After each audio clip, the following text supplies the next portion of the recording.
దేవుని మహాకృప మరొక దినాన్ని దేవుడు మనకు జీవితంలో ప్రసాదించాడు.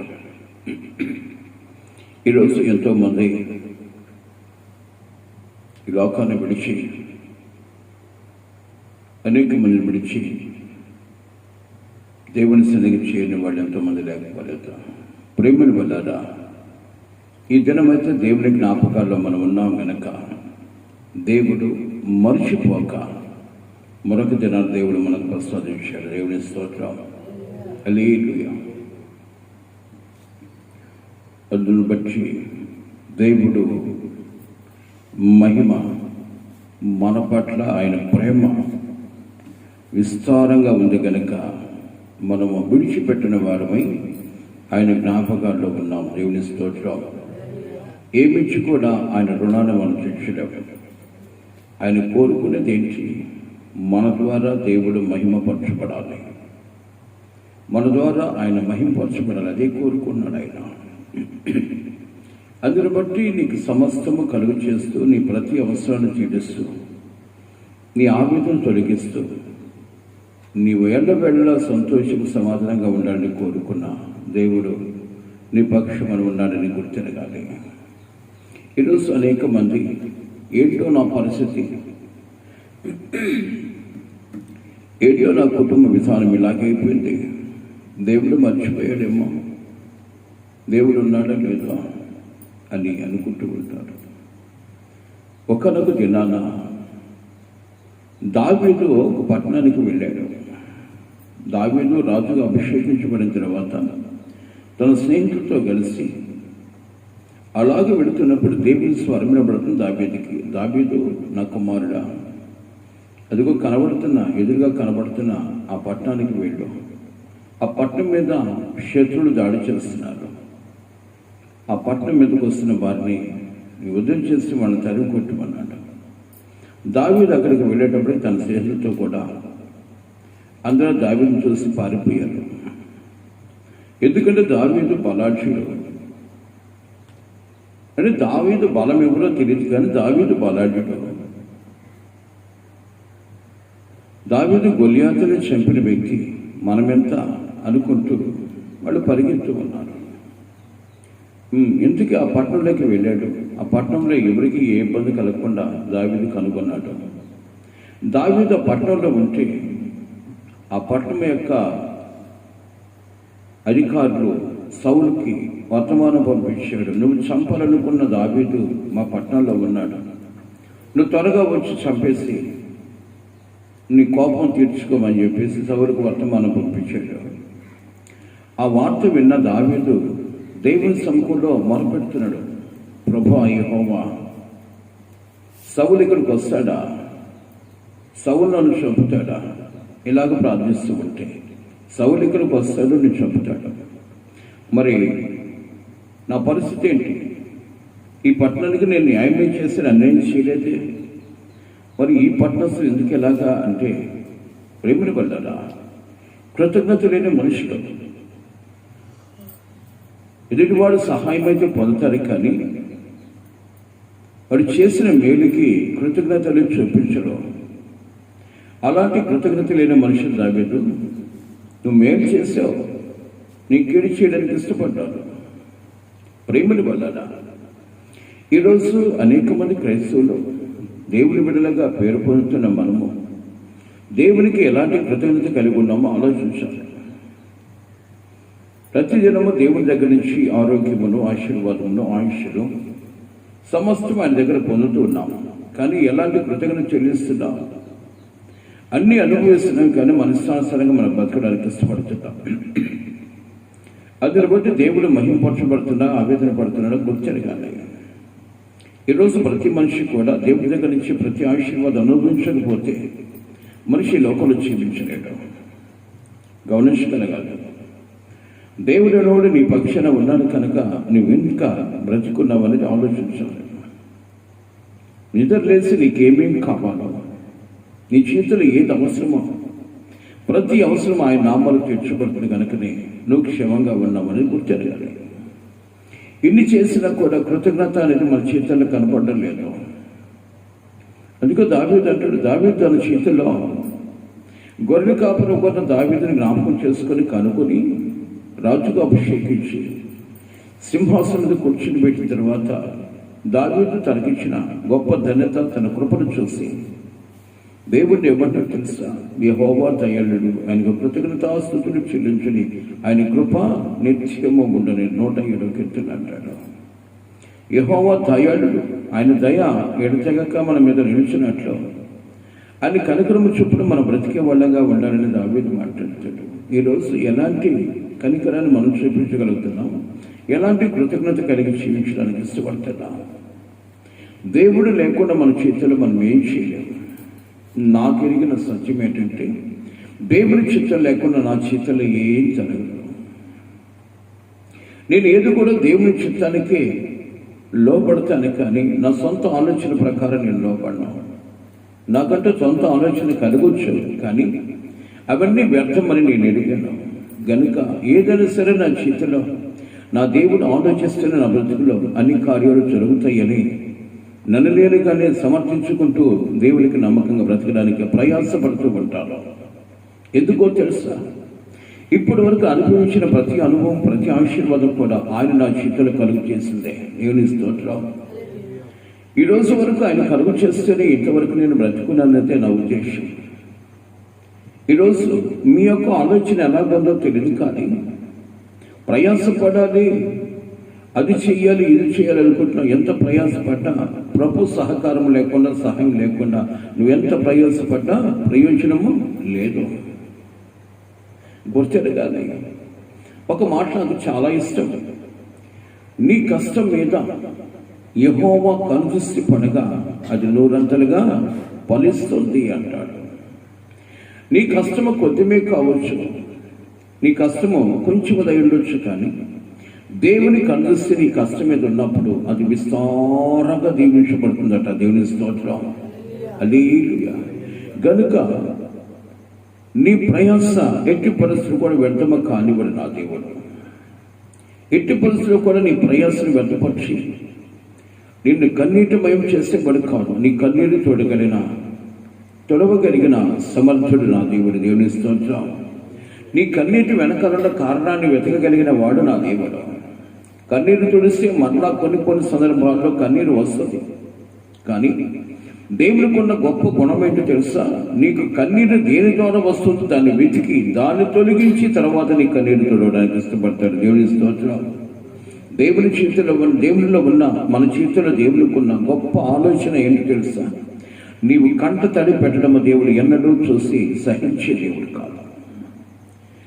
నీ బిడ్డ ఏ తప్పు చేసినా నీ బిడ్డ వచ్చి నీ కంట ముందు కన్నీరు పెడితే కరిగిపోతావు. మరి అంతకమించిన ప్రేమ మన పట్ల దేవుడు కలిగి ఉన్నాడు. కానీ ఎప్పుడు అంటే మనము ఆయన హృదయానికి నమ్మకంగా మనము కనపడ్డప్పుడు మన ప్రతి అవసరము ఆయన నామంలో తీర్చడానికి ఇష్టపడతాడు. దేవుని స్తోత్రం. హల్లెలూయా. ఆ కీలా పట్టణంలో దావీదు ఉన్నప్పుడు సౌలు వచ్చాడు. దావీదు దేవుడిని అడుగుతున్నాడు, నా పరిస్థితి ఏంటంటే దేవుడు అంటాడు, దావీదు నువ్వు బ్రతుకున్నట్లు నువ్వు ఎక్కడికి వెళితే బ్రతుకుతావు అక్కడికి వెళ్ళమన్నాను. ఎక్కడికి వెళ్ళాలి? ఎక్కడికి వెళితే నేను బ్రతుకుతాను? ఎక్కడికి వెళ్ళినా నా మరణ నన్ను తరుముతుంది. కాబట్టి నేను ఇహ పరమలలో యుగాలు బ్రతకాలంటే నీవే నా ఆశ్రయదుర్గము, నా దాగుచోటు నీవే అనుకుని ఎక్కడైతే దేవుడితో ప్రార్థించాడో అక్కడే మోకరిల్లి ప్రార్థిస్తూ ఉన్నాడు. ప్రేమల వల్ల ఎక్కడైతే దేవుడితో మాట్లాడాడో అక్కడే మోకరిల్లి చేతులు పైకెట్టేటప్పటికీ వీళ్ళంతా అనుకున్నారు ఇతను సరెండర్ అయిపోయాడు అనుకున్నాడు. కానీ సౌలు రావడం జరిగింది. సౌలు ఏంటి దావీదు అంటే ఇక్కడే ఉన్నాడు, అయినా కనపడ్డా. సౌలు దావీదుని వెతకమని చెప్పేసి అందరికీ ప్రతి ఇల్లు వెతికారు. కీలా పట్టణం అంతా వెతికారు, కానీ దావీదు కనపడలేదు.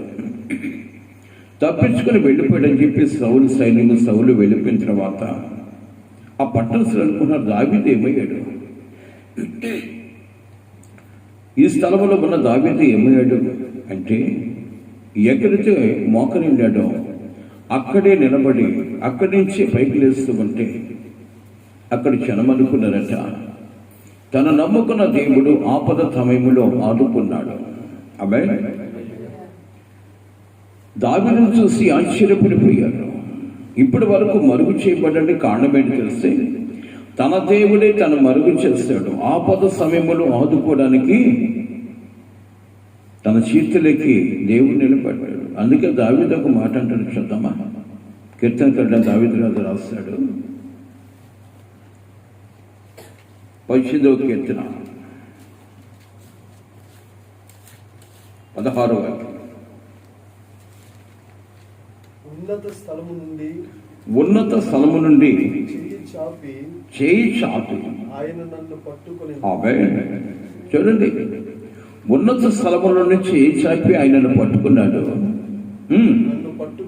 నన్ను పట్టుకొని మహా జలరాశులలో నుండి తీసెను. బలవంతులకు పగవారు, నన్ను ద్వేషించువారు నాకంటే బలిష్ఠులై ఉండగా వారి వశము నుండి ఆయన నన్ను రక్షించెను. ఆపత్కాలమందు వారు నా మీదికి రాగా యెహోవా నన్ను ఆదుకునెను. విశాలమైన స్థలమునకు ఆయన నన్ను తోడుకుని వచ్చెను. నేను ఆయనకు ఇష్టడను గనుక ఆయన నన్ను తప్పించెను. Praise the lord.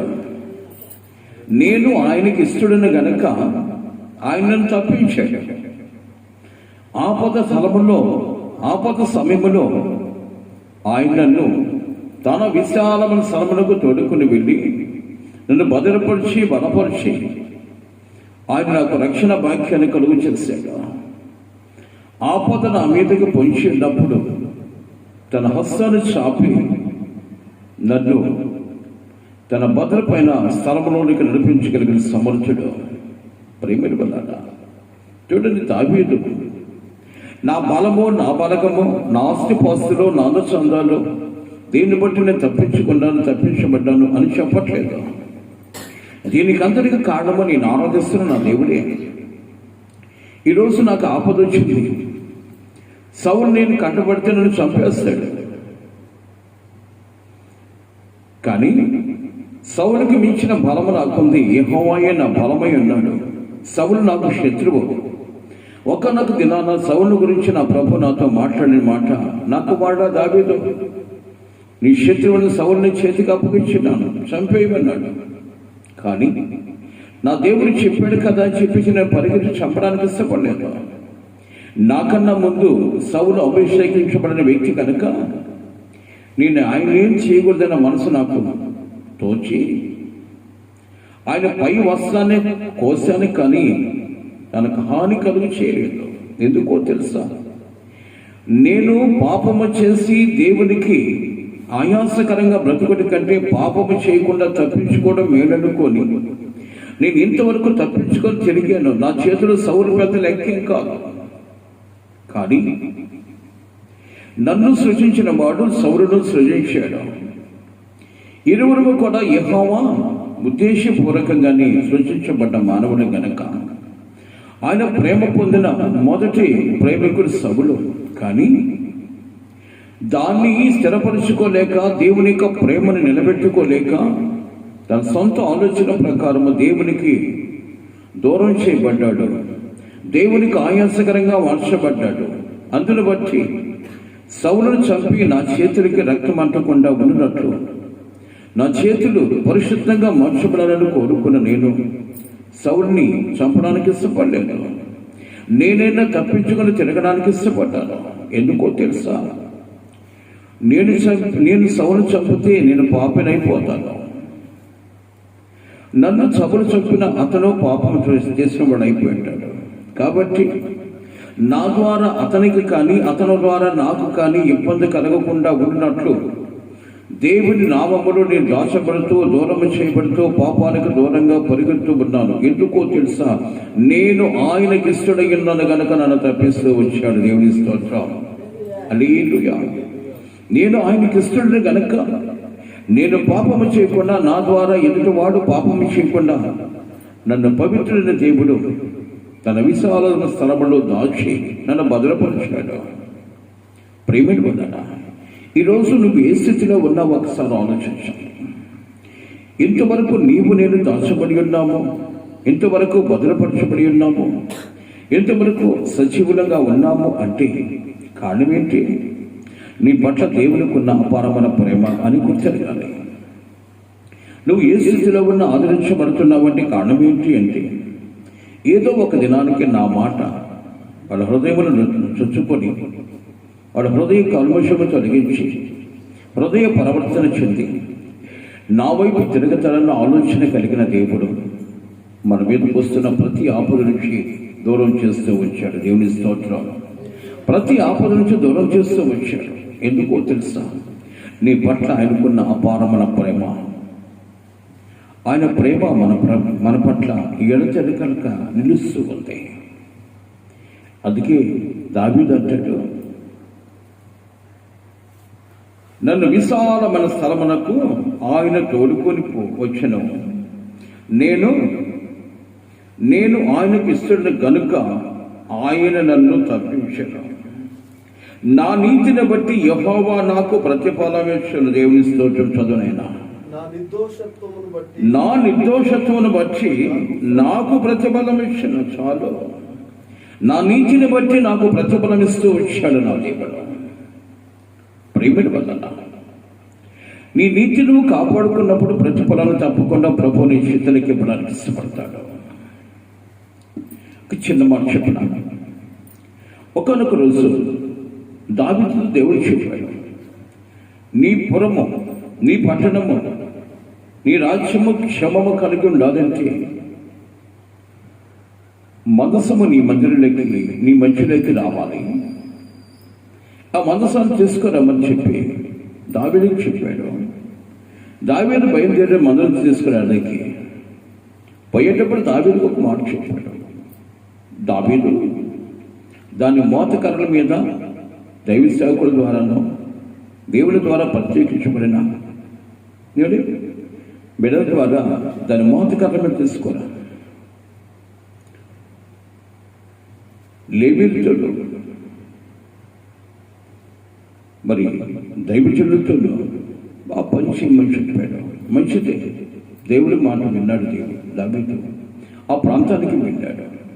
ఆ ప్రాంతానికి వెళ్ళిన తర్వాత అక్కడ వ్యక్తుల యొక్క మాటలు విని దావీదు దేవుడు చెప్పిన మాట మార్చాడు. కొంచెం మరుగు చేయబడింది ఆ మాట. అంటే ఇక్కడ నేను చదువుకున్నప్పుడు నాకు దేవుడు బయలుపరిచిన మాట గురించి చెప్తున్నాను. దేవుడు చెప్పిన మాట ఆ ప్రాంతంలోకి మర్చిపోవడానికి గల కారణం ఏంటంటే మనుషుల మాటలతో తన మాటలు కలిచాయి. మనుషుల మాటలతో ఎప్పుడైతే మాటలు కలిసి దేవుడి మాట మరుగైంది. అక్కడ ఉండబడ్డ వ్యక్తి కొత్త బండి మీద మనసాన్ని పెట్టి కొత్త ఎద్దులు కట్టి తోలుకొస్తూ ఉన్నారు. ఒక కాలువ దగ్గరకు వచ్చేటప్పటికి ఆ కాలువ దిగుతూ ఉంది. కాలువ దిగుతూ ఉన్నప్పుడు ఒక ఎద్దుకు కాలు జారి బండి మీద నా మనస్సును జారేటప్పటికీ మనసు మీద నా వ్యక్తి మనసు పడిపోతేమని చేపెట్టాడు. వెంటనే ఆ వ్యక్తి చనిపోయాడు. చనిపోయిన తర్వాత దావీదుకు అర్థమేంటి ఏంటంటే యెహోవా మాట మరిచి మనుషుల మాటలతో నేను మాట కలిపినందువల్ల ఈ విపత్తు జరిగింది అనేది అర్థమైపోయింది. ఈ మాటని చదువుతున్నప్పుడు నాకు ఒక ప్రత్యేకమైన మాట దేవుడు బయలుపరిచాడు. నువ్వు ఎవరో గుర్తెరిగి నువ్వు ఎక్కడ అడుగు పెట్టున్నా నీ పవిత్రతను కాపాడుకుంటూ నువ్వు బ్రతికినప్పుడు దేవుడు నిన్ను భద్రపరిచి తన ఉన్నతమైన స్థలంలో స్థిరపరచడానికి దేవుడు ఇష్టపడతాడు. దేవుని స్తోత్రం. హల్లెలూయా. అందుకని భక్తుడైన యెషయా ప్రార్థన చేస్తున్నప్పుడు ఒక మాట గుర్తు చేశాడు. ఏమంటాడు అక్కడ? నేను అపవిత్రమైన చూడండి, ప్రార్థనలో కూడా దేవుని దర్శనాన్ని చూస్తూ కూడా ఏమనుకుంటున్నాడు తెలుసు? నేను అపవిత్రమైన పెదవులు కలిగిన వాడని, అపవిత్రమైన మనుషుల మధ్య సంచరించిన వాడని, ఆయనను నేను దేవుని చూస్తేనే. చూడండి ప్రియమైన వాళ్ళారా, ఈరోజు అపవిత్రమైన మనుషుల మధ్య మనము ప్రవర్తిస్తున్నా, బ్రతుకుతూ ఉన్నా, తిరుగుతూ ఉన్నా, నీవెవరూ మర్చిపోకుండా గుర్తు చేసుకోగలిగితే నీ పవిత్రత, నీ నీతి జాగ్రత్తగా కాపాడుకుంటావు. దేవుని స్తోత్రం. హల్లెలూయా, హల్లెలూయా.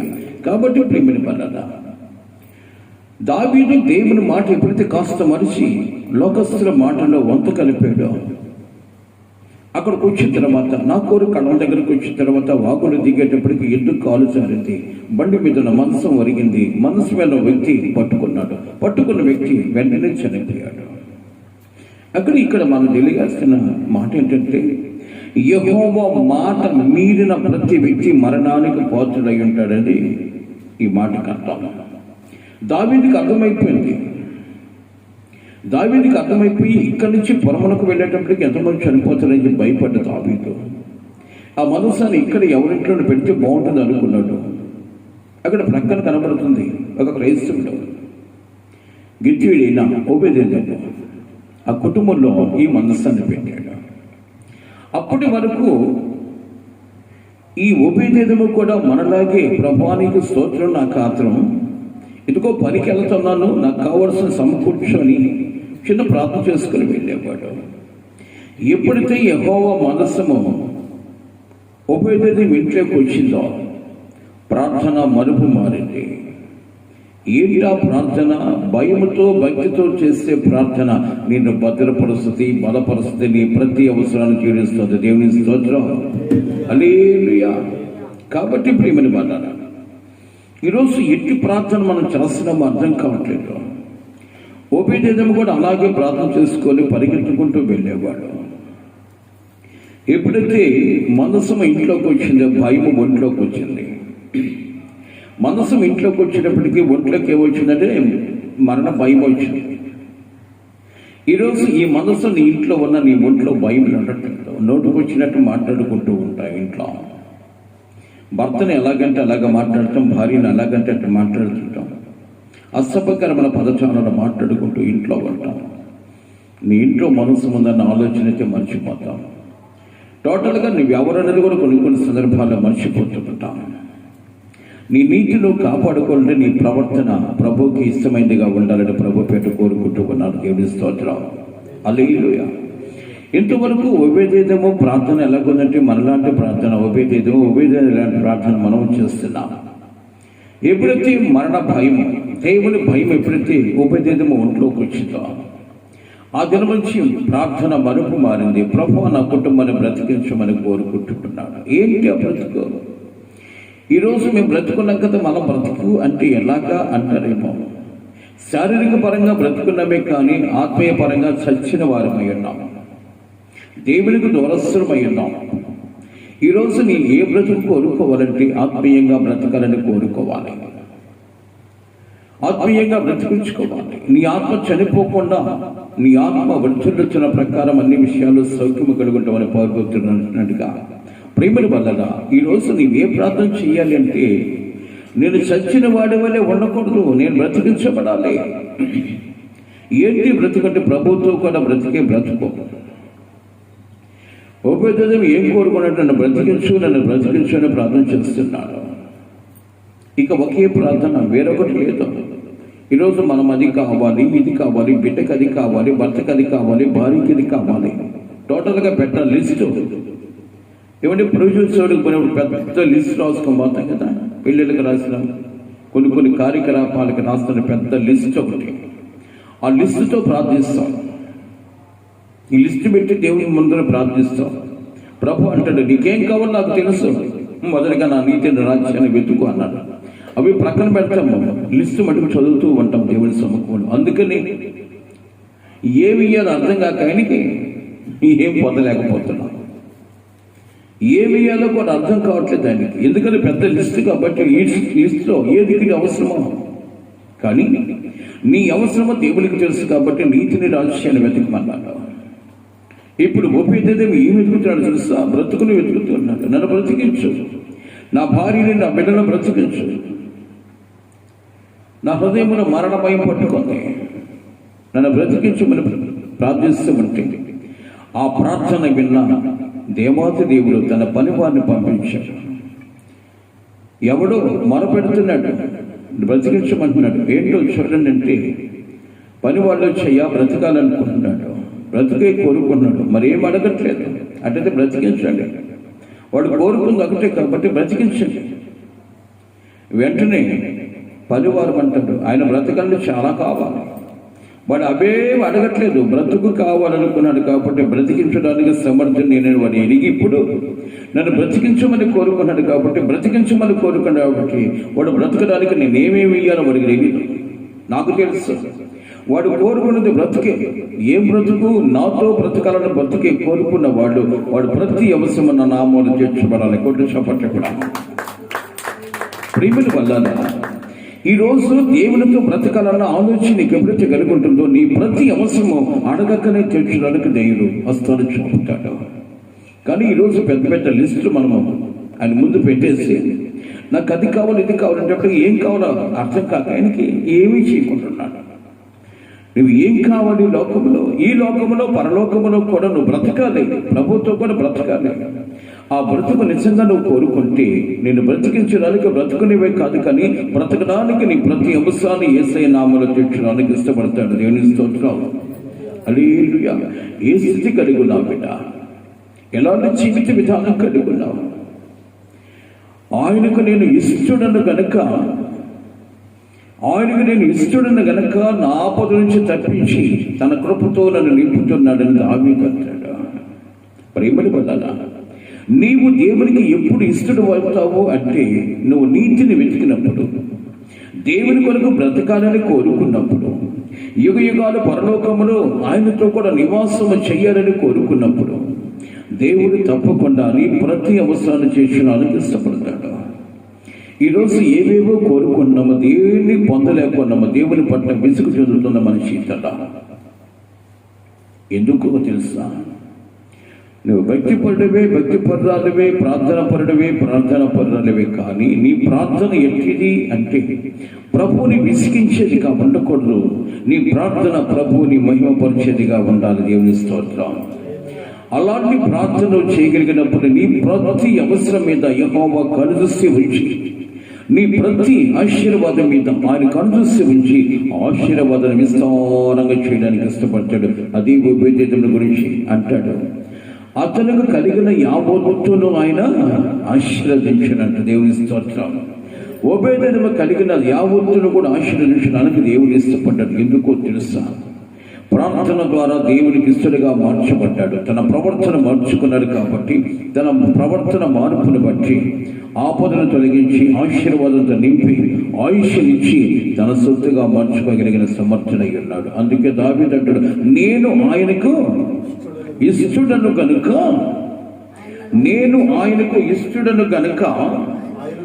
ఆయన నన్ను తప్పించెను, నా నీతిని బట్టి యెహోవా నాకు ప్రతిఫలమిచ్చును. దేవుని స్తోత్రం. హల్లెలూయా. నీ నీతిని బట్టి నీకు దేవుని యొక్క ఆశీర్వాదం వస్తుంది, కానీ నీ ప్రయాసను బట్టు, నీ పరుగును బట్టు నీకు ఆశీర్వాదం వద్దు. నీ నీతి దేవునితో ఎట్టి స్థితి నువ్వు కనుగొన్నావో దాన్ని బట్టి తప్పకుండా నువ్వు ఆశీర్వదించడానికి ఆయన ఇష్టపడతాడు. అట్టి కృప దేవుడు మనకందరికి కలుగు చేయనుగాక. చిన్న ప్రార్థన చేసుకుందాం. స్తుతికి కారణభూతుడా, సర్వశక్తిమంతుడా, సర్వోన్నతుడా, మీకే స్తోత్రాలు చెల్లిస్తున్నాం. మీరు మాట్లాడిన మాటల ప్రభ మా హృదయంలో దాచుకొని ఫలభరితంగా మారే మీ కృప మాకు దయచేయమని కోరుచున్నాం.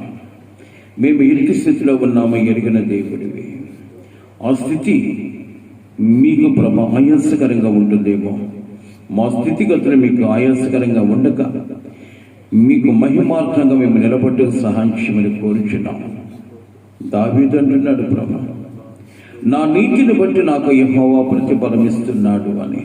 అవునయ్యా, మా నీతిని బట్టి మాకు ప్రతిఫలం ఇచ్చే దేవుడు కనుక మా నీతి మీ మహిమార్థంగా ఉండటకు సహాయం చేయమని, ప్రతి ఆశీర్వాదాన్ని అనుభవించి అర్హత మా చేతులు కలుగు చేయమని, ప్రత్యేకించి మనందరినీ మీ చేతులకు అప్పగించుకుంటాం. కూడి ఇచ్చిన ప్రతి ఒక్క బిడ్డని బలస్తమని చేతులకు అప్పగించుకుంటాం. లైవ్లో వీక్షిస్తున్న బిడ్డలు కూడా ప్రభ ఆశీర్వదించి వాళ్ళ ప్రతి అవసరాలు తీర్చి చక్కటి ఆరోగ్యంతో నింపి వారి కుటుంబంలో ఉన్న ప్రతి ఆవేదన మీ నామాలు కొట్టివేసి అయ్యా ప్రతి బిడ్డ కూడా ప్రభ మీకు ఇష్టలుగా ఉంటూ మీ ఆదరణ కలిగి జీవించి కృప దయచేయమని, మరి ఈ ఆరాధనకి రాలని బిడ్డలు దయతో క్షమించి తిరిగి దినములైన మీ సన్నిధికి సహాయం చేయమని, ఈ యొక్క నాయన ఆరాధన ద్వారా వాళ్ళ ప్రతి అవసరము తీర్చబడుతుందన్న ఆలోచన కలుగు చేసి మీతో సహవాసము ప్రభా, లోకానికి వేరుబాటు కలిగిన వారిని ఉన్నతమ స్థితిలో ఉంచే దేవుడిని గుర్తిరిగి మీ సన్నిధికనైనా ప్రయాసపడి వచ్చి ప్రతిఫలము పొందే కృప ప్రతి ఒక్క బిడ్డ కలుగు చేయమని ఘనత మహిమ ప్రభావములు మీకు చెల్లిస్తూ యేసయ్య శ్రేష్టమైన నామమున అడిగి వేడుకొనుచున్నాను తండ్రి, ఆమేన్. ఆశీర్వాదం. మన పరమ దేవుని ప్రేమ, కుమారుడిని యేసుక్రీస్తు వారి కృప, పరిశుద్ధాత్మ దేవుని కన్నుల సహవాసము, సన్నిధాన కాపుదల, సకల పరిశుద్ధులకును కూడిపించిన కదలికను ఈ లైవ్లో వీక్షిస్తున్న ప్రతి బిడ్డకును ఆయన కృపా కనికరముతోడుగా ఉంచి వారి ప్రతి అవసరం ఆయన నామములు తెచ్చి ఆయన నిత్యరాజ్యానికి వారసులుగా మార్చి కృప దేవుడు మనకందరూ కలుగు చేయనుగాక. Amen. Hallelujah, hallelujah. Praise the Lord. ప్రభు నామములో మీ అందరికీ నా హృదయపూర్వకమైన వందనాలు.